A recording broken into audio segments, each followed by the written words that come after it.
قیامت کے دن لوگوں کی نیکیاں ہم روزون کے ذروں کی طرح بکھیر دیں گے. وہ کتنے باریک ہوتے ہیں, وہ صرف صبح کو دھوپ میں نظر آتے, باقی پھر وہ نظر نہیں آتے. یعنی نیکیاں اللہ اتنی باریک باریک کر دے گا, اتنی باریک باریک کر دے گا کچھ لوگوں کی حبا منصورہ. فرمایا کہ روزون کے ذروں کی طرح ان کی نیکیاں ہم بکھیر دیں گے. تو صحابہ نے پوچھا آقا وہ کون لوگ ہیں کہ جن کی نیکیاں اللہ روزون کی ذروں کی طرح بکھیر دے گا؟ تو میرے آقا فرماتے ہیں جو لوگوں کے سامنے نیکیاں کرتے تھے اور تنہائی میں گناہ کرتے تھے, اللہ ان کی نیکیاں ان کے منہ پہ دے مارے گا.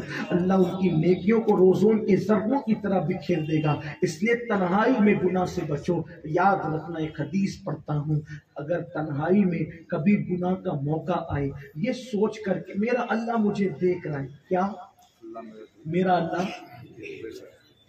الذین آمنوا وکانوا یتقون, ایمان کی بات ہو رہی تھی.